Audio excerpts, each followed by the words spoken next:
the latest installment of the Life Files TV. So this episode, we're going from Jerusalem to Jersey. First stop, checking with Shyne. He's in Jerusalem. He's in full garb. He's at the Holy Wall. I don't know how to explain it. I've never seen Shyne like this before. Yeah, it's crazy. And then after Shyne, we're gonna go check in with Dlux, which is a boutique in New Jersey. Wait till you guys see this Check in piece. with Dorian Grace, who's the owner, and we're going to get some style tips for you guys. So, you know, our female lifers, we see you. We love you. We care about you too, more than you know. A lot of times people ask me, man, yo, how you made it through 10 years? Like, how you did it? And, you know, to be here, you know, people suffering more than I could ever suffer in the jail cell. People killing themselves because they hopeless and they got nothing to live for. You know, so things like this, and this is it, we here. And I've been in some wars in Brooklyn, Vietnam, but ain't nothing like down here. You understand? It's happening. It's happening wherever you go, man. That's one thing human beings all have in common, and that's that thread of pain. Wherever you go, somebody going through some type of pain. And that's what, you know, keeps it in perspective for me, because what is music? Music is an expression of that pain. Music is not a hit record. Music is not something that necessarily bang in the club. First and foremost, music was that Bob Marley, Marvin Gaye, James Brown, Jimi Hendrix, just talking about their pain, singing about their pain. Aretha Franklin singing about poverty. Ray Charles taking church music and turning it into something else. That's what music was, man. It was expression. You dig? So when it comes to music for me, man, it's a gift that I can get compensated for something that I love so much. No, do the Messiah rap. Oh, you hear that? You hear what he want to hear? See, I actually know his raps. Hey, yo, Ab, you hear what he want to hear? Tell him what song you want to hear. The Messiah. Huh? Yeah, I know his stuff. Huh? Huh? Hold on. We gotta give him that live. You want that live, huh? I got the city on my back, pretty women in the shack, rolling in the road, 6 sitting on my lap.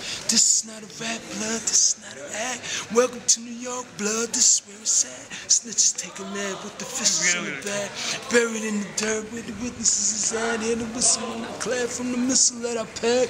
Once you violate like a ribbon, it's a wrap. Right now, we at the Wailing Wall.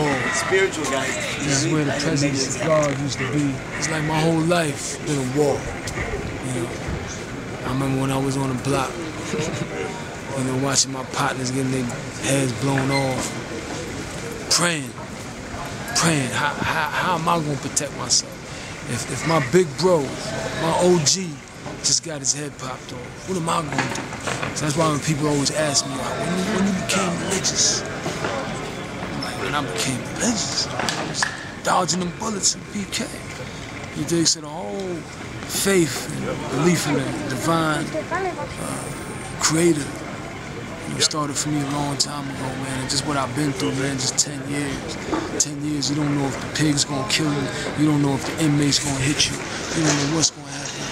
Against the wall while the hellfire burns and chasing between the rock and the hard place. So I sold rocks to the fiends. When they see me, they see God face. For God's sake, I'm far away from where I need to be, but I promise I'ma change. Please believe in me, for God's sake. What's on different grades? The bottom line is the grade that you're on.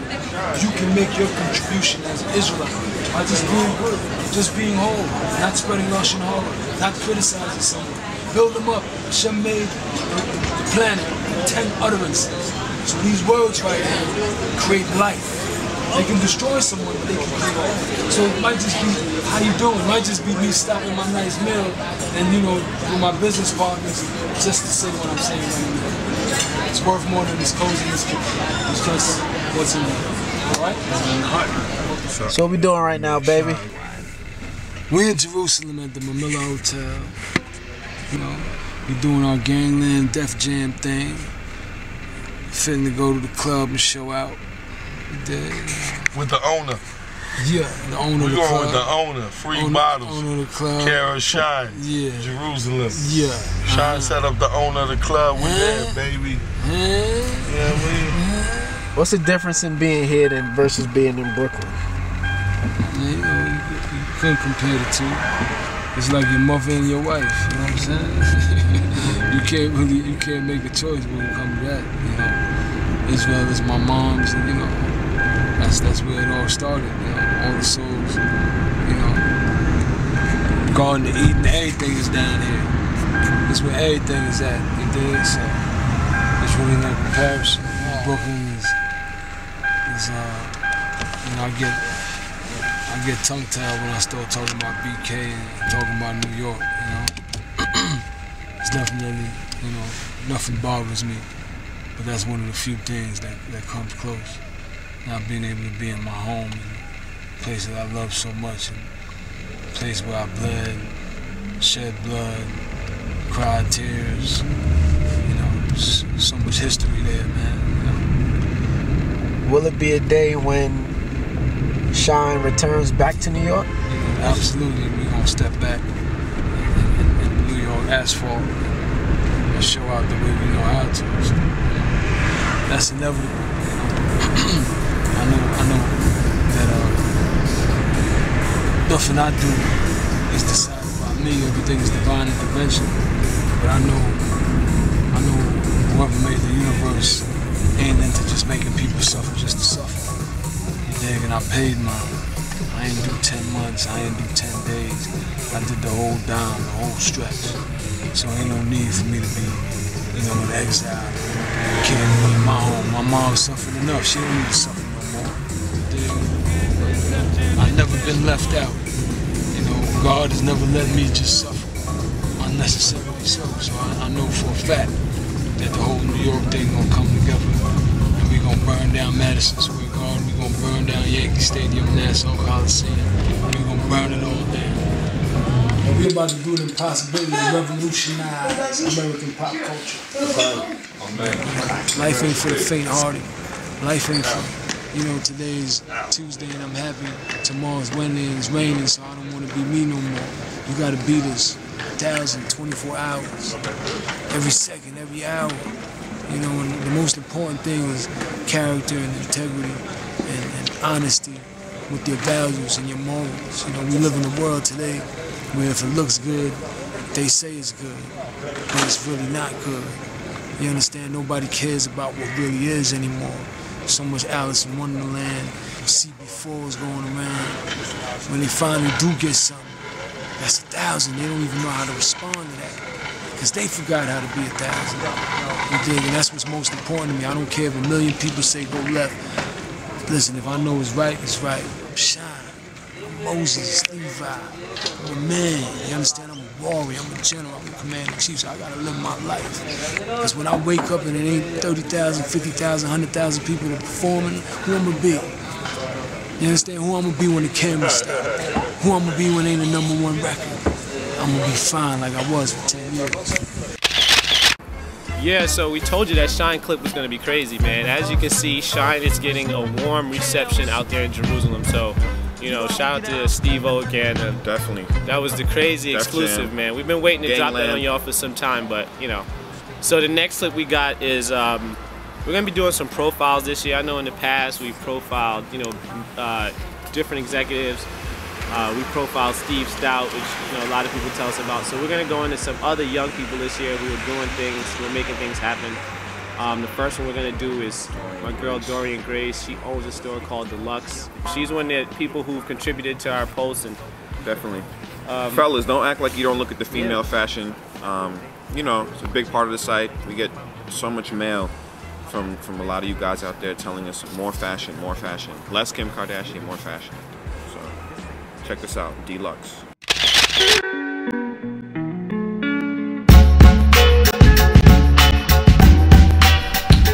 Dlux means to me, basically when I thought about the name, it was the redefinition of luxury pretty much. In an economy that was dealing with economical strife and recession, I wanted people to feel like they were having a luxurious experience without spending an exorbitant amount of money. I try to keep it very casual for my customer, anything that she can wear out to dinner, a cute little sweater with interesting details. I'm really all about different details and what sets her apart from anyone wearing something simple and basic. My inspiration for style really comes from the streets, just watching people, reading magazines. Most people would say, oh, it's Chanel or Alexander Wang. I think the most inspirational things come from everyday people, just how they put things together naturally. you know, when you open a store, you always think you're doing something a little bit different than everyone else. And I think for me, everyone's like, why would you open in Jersey? I think there was, you know, a little bit less competition for me. It was more of an open environment, and I paid attention to stores that were able to open other locations from this area. But I think the biggest surprise is when someone walks into my store and says, wow, this is something really different. For people that like to go out, I do some sequence pieces. This one here is by Dlux NJ. And what I loved about this piece is the layering effect on the sleeve. In addition to clothing, I do accessories.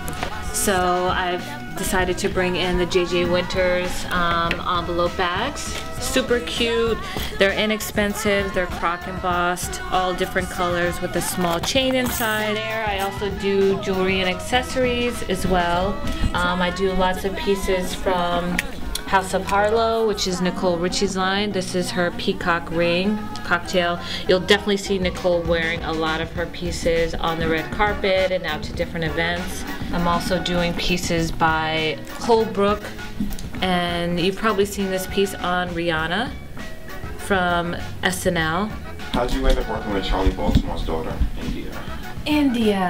Well, I met Charli through a good friend of mine, and she was like, I was about to do my photo shoot for my lookbook and opening, and I called my friend D Nice, and I was like, so I need to do this photo shoot, how can you help me out? And he was like, okay, I'll do it for you.